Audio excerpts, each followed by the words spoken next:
بسم اللہ الرحمن الرحیم وصلی اللہ علی النبی الامین۔ 5 فروری کا دن پوری پاکستانی قوم کی طرف سے قطع نظر اس کے کہ وہ کس سیاسی جماعت سے، کس سماجی جماعت سے یا کس گروہ کے ساتھ تعلق رکھتا ہے، کس قبیل سے ہے، اس دن ایک ہی قبیلہ ہوتا ہے اور وہ قبیلہ کشمیر ہوتا ہے۔ 5 فروری کو ہم اقوام عالم کو یہ پیغام دیتے ہیں کہ تقسیم ہندوستان کا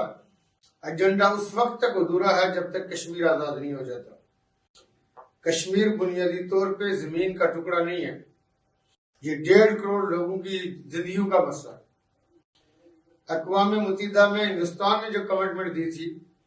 کہ کشمیریوں سے یہ پوچھا جائے گا کہ وہ کس طرح رہنا چاہتے ہیں،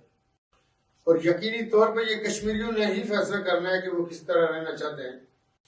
کشمیری تکمیل پاکستان کی جنگ لڑ رہے 75 سالوں میں، اور اس 5 فروری کو سالیڈیرٹی میں ہم پوری قوم 24 کروڑ قوم باہر آتی ہے، وہ پاکستان کے اندر ہو یا پاکستان سے باہر بسنے والے ہمارے ڈائسپورا ہوں۔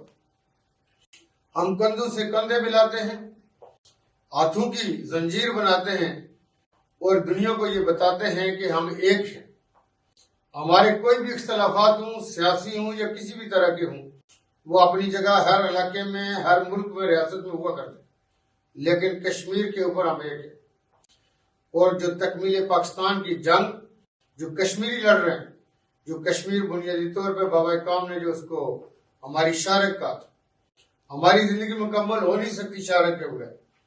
کہ ہم آپ کے ساتھ کھڑے ہیں، ہم آپ کے ساتھ کھڑے رہیں گے۔ پاکستان اس کا بنیادی فریق ہے،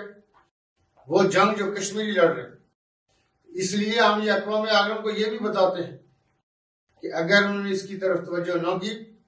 اس خطہ کے اندر چلنے والی یہ چنگاری، یہ کسی بڑی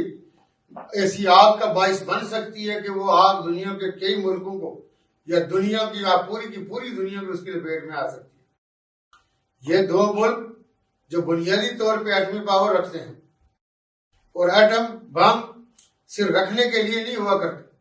یہ یقینی طور پر چلانے کے لیے، استعمال کرنے کے لیے ہوا کرتے۔ دنیا نے اس کا مزہ چکھا ہوا ہے جنگ عظیم دوم میں، لیکن ہم لوگ یہ نہیں چاہتے کہ دنیا دوبارہ اس کا مزہ چکھے۔ اس لیے کشمیر کو آزاد کرنا ہوگا، اور کشمیریوں سے ان کی ول کے مطابق کہ وہ اپنی زندگی کیسے گزارنا چاہتے ہیں، ان کو یہ اپارچونٹی دینی ہوگی۔ کشمیری کسی اٹریکشن میں وہ G20 کی بات کرے، وہ انویسٹمنٹ کی بات کرے، بنیادی طور پہ جو کشمیر کا پرنسلی اسٹیٹس ختم کرنے کے بعد ہندوستان جو منہ زوریوں بے لگام گھوڑے کی مانند وہ آگے بڑھنا چاہتا ہے، روندنا چاہتا ہے، یہ ہمیں یہ روکنا بھی آتا ہے اور ہم روکنے کی استطاعت بھی رکھتے ہیں،